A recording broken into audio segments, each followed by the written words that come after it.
I didn't find any relief with alcohol. I didn't find any relief with cocaine. I found relief with opioids. My intention to use opioids, Oxycontin, when I found it at 18 years old, was because for the first time in my life, it made me feel grounded completely. It made me feel safe for the first time completely. It removed my anxiety. It removed my suicidal ideation. It removed the appearance of depression and being overcome by sadness and confusion and loneliness. And so I thought to myself that I could use this to make myself feel normal and be the person that I believed everybody else was in the world. Youth drug abuse is a growing concern. According to the National Center for Drug Abuse Statistics, opioid abuse is now considered a national public health emergency. Since 1999, overdose deaths have increased by 500% among 15 to 24-year-olds. In 2021 alone, more than 1,000 adolescents died as a result of drug overdose. The American Academy of Pediatrics now recommends screening children for substance use starting as early as 9 years of age. What is causing youth drug use and misuse in the U.S.? How does trauma and mental illness affect students' disposition to substance abuse? And how can schools reach students who resort to drugs as a way to cope? This is what I want to know. And today I'm joined by Tony Hoffman to find out.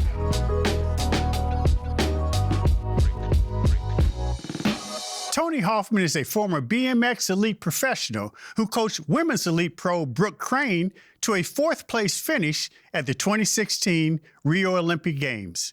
His accomplishments are a testament of his recovery from addiction. Tony has dedicated his life to raising awareness around mental health and substance abuse. He founded PH Wellness and the Free Will Project to advocate for effective addiction recovery for people of all ages. Today, he joins us to discuss drug abuse among our students. I'm excited to welcome Tony Hoffman to the show in person. Thanks for joining us for this important discussion on what I want to know. Thanks for having me. It seemed like a great opportunity, and so I kind of pushed the envelope and saying, I want to be in person. I don't want to do this over Zoom. I want to make sure that we capture intimacy, vulnerability, and get that live in person and not over Zoom. Yeah, and you know, this whole issue of mental health and substance abuse is huge. And I want to talk about a couple of things. One is, you know, where our students are. But before we get there, your story is incredible. And this is why I wanted you on the show. You actually lived this challenge. So talk about your upbringing, which led you down the road of substance abuse and then recovery. So I grew up in kind of the quote unquote typical American family, if you will. My parents have been married for 46 years, 47 years next month. They moved us to a place called Clovis, California, which was a upper middle class area of California, part of Fresno County.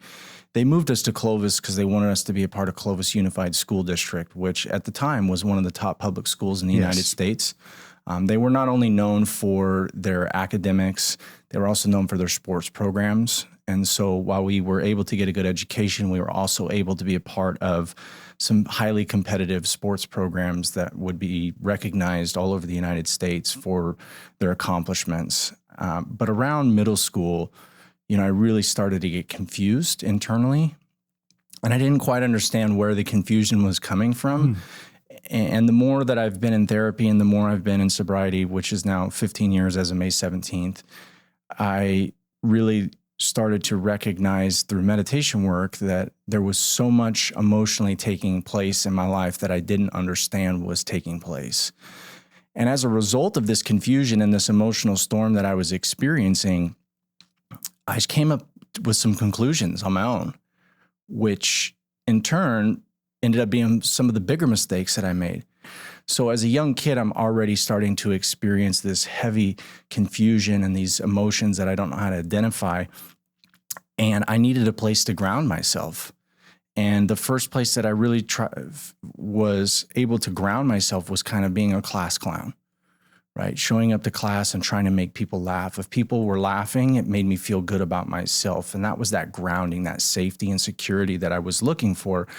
The struggle with that, though, is that that type of grounding isn't a true and strong grounding. Yeah. It's a very temporary grounding built on some type of action creates reaction, reaction equals safety, when in reality, that's not the way the process works. I struggle with my attitude as a result of my mental health. I struggled with, perspective and how I conducted myself, obviously, because I was looking for some grounding or safety. But a lot of people overlooked the behaviors because of my sports gift.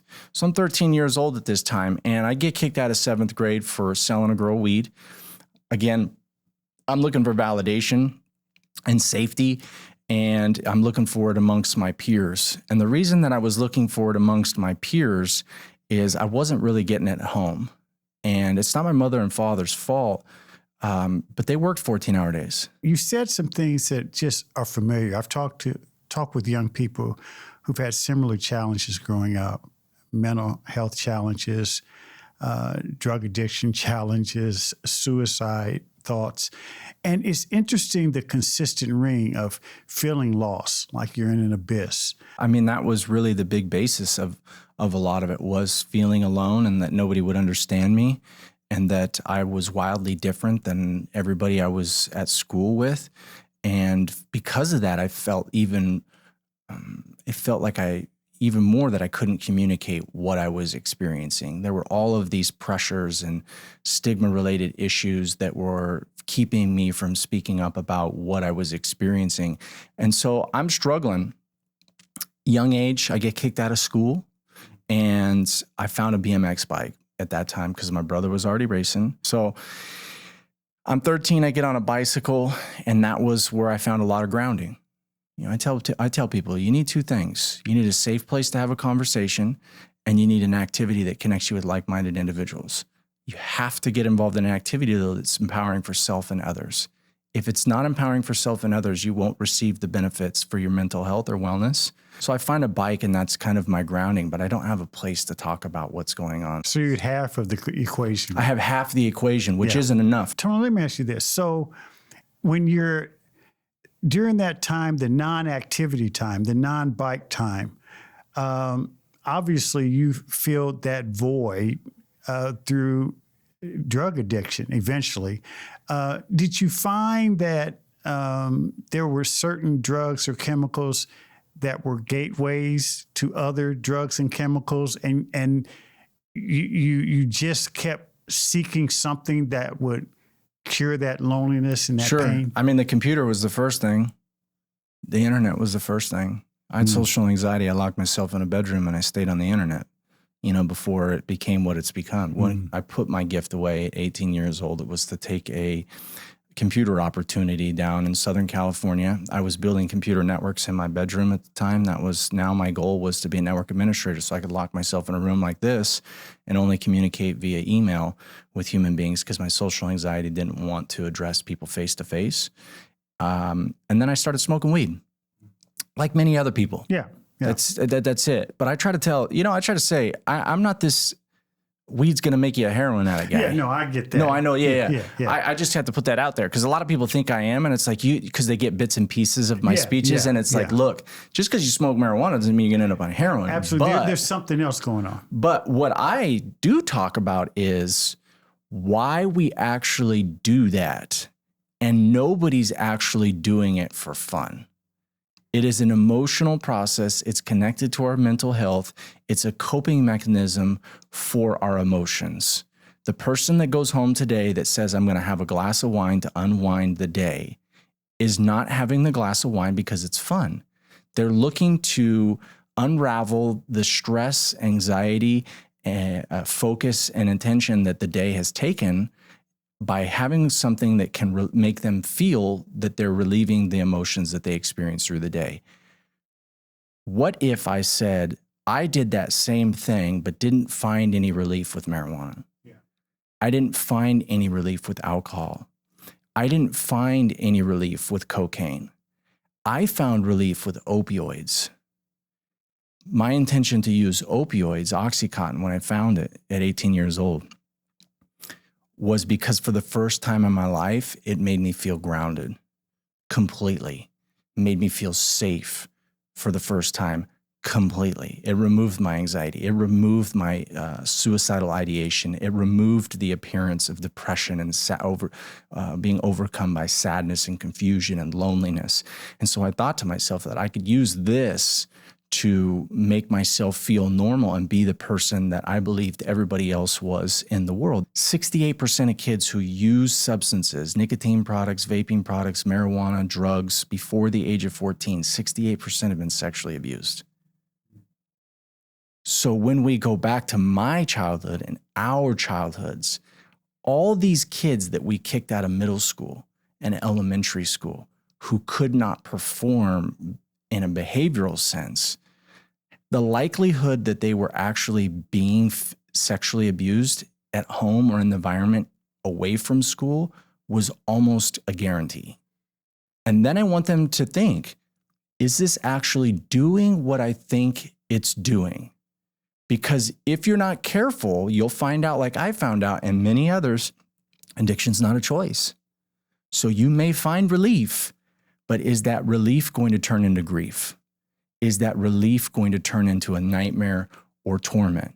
Because there are other ways to cope with our experiences, sitting down and having a conversation in a safe space, whether that's with your mother or father, a teacher, a coach, a mentor, or a therapist. What happens oftentimes when you're in the maze of the chemical addiction, whatever that chemical addiction is one is, as you alluded to, the stories sort of take hold, and the stories can take on a life of their own.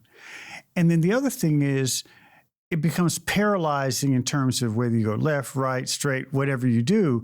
And what would be your advice to a young person, a high schooler, who is in the throes of that, where they may not even feel comfortable reaching out to you, but they're dealing with the stories and they're dealing with the paralysis associated with, where do I go? What do I do? There's only one solution, and you have to say you need help. You can't do it alone. I tell people if this was a soda can, not saying anything is shaking this can.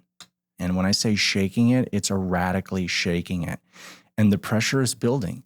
The pressure builds, and eventually it reaches a point where it cannot contain the pressure anymore.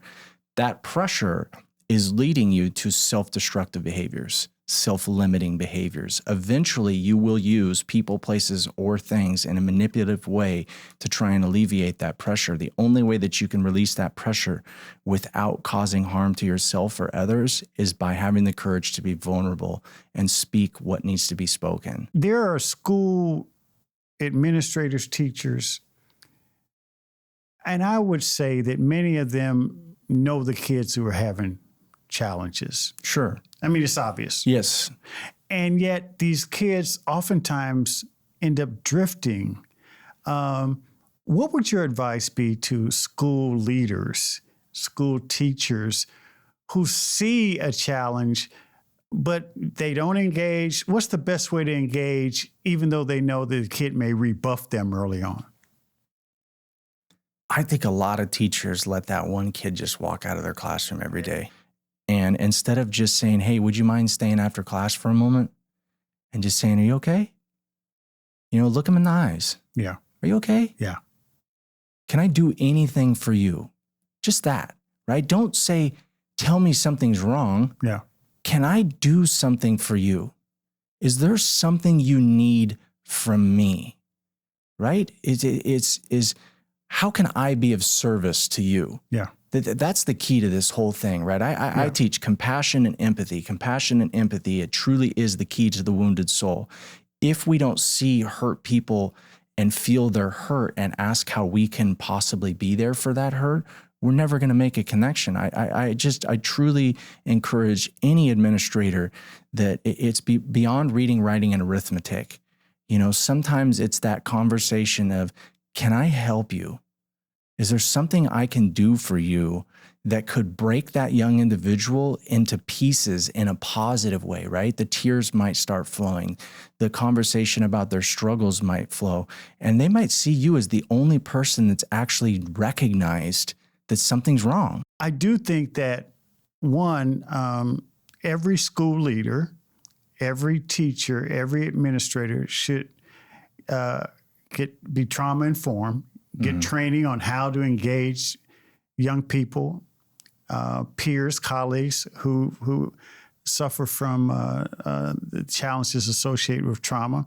But not only that, you need to continually have that trauma informed training updated.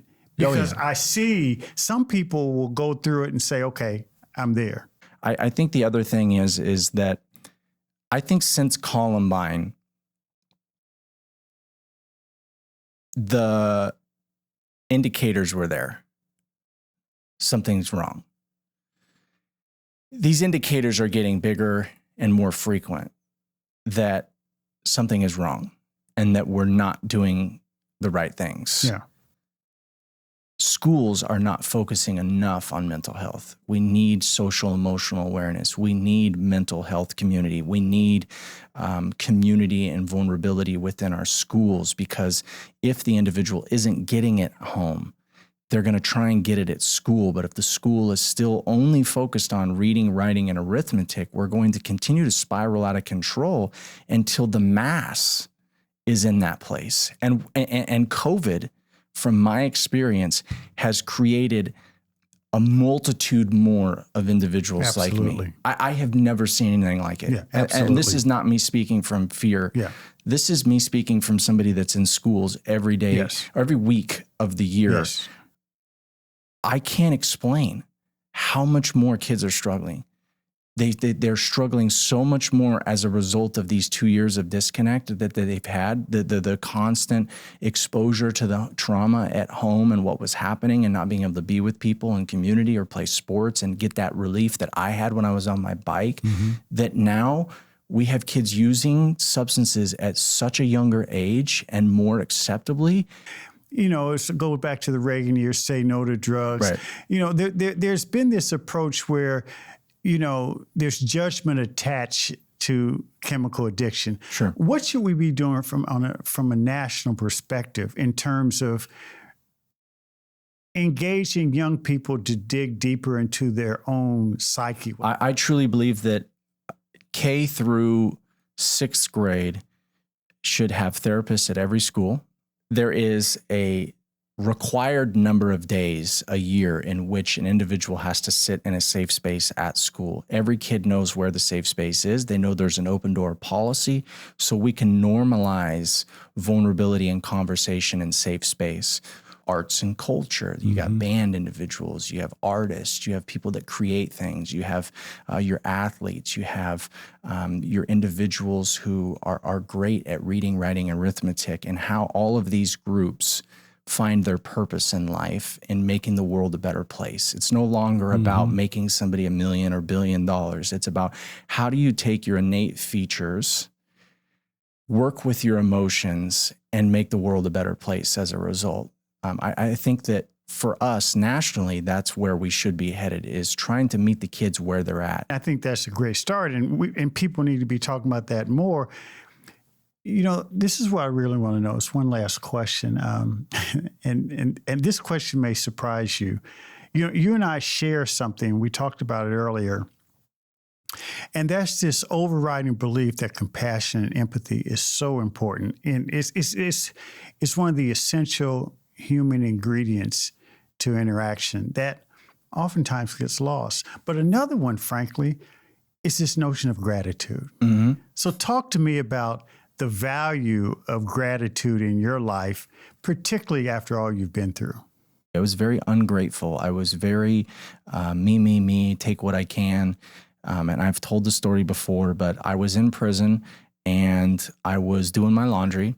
At this time, my parents came back, and so to support me, and so they would send you these packages. You could get packages mailed in prison. And some of the things that I got were these white T-shirts. They were Dickies white T-shirts.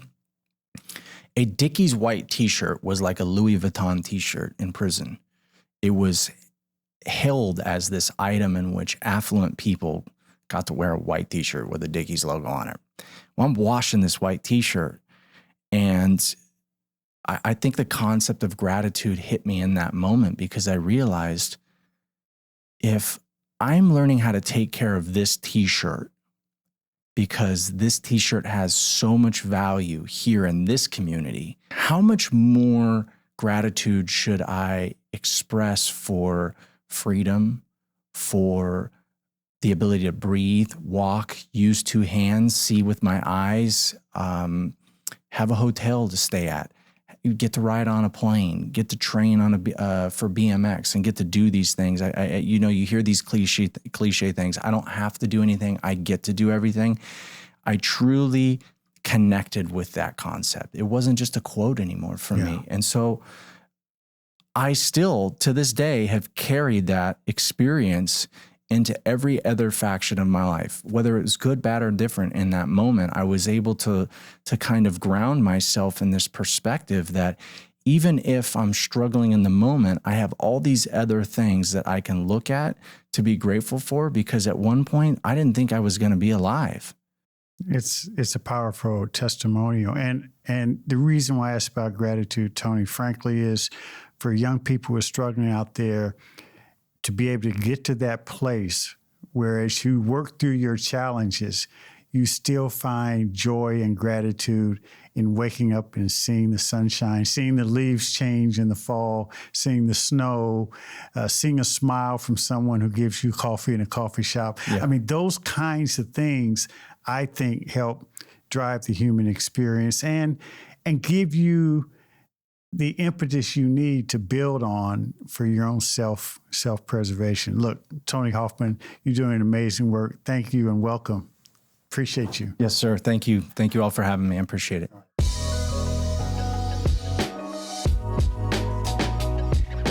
Thanks for listening to What I Want to Know. Be sure to follow and subscribe to the show on Apple Podcasts, Spotify, or your favorite podcast app, so you can explore other episodes and dive into our discussions on the future of education. And write a review of the show. I also encourage you to join the conversation and let me know what you want to know using hashtag WIWTK on social media. That's hashtag WIWTK. For more information on Stride and online education, visit stridelearning.com. I'm your host, Kevin P. Chavis. Thank you for joining What I Want to Know.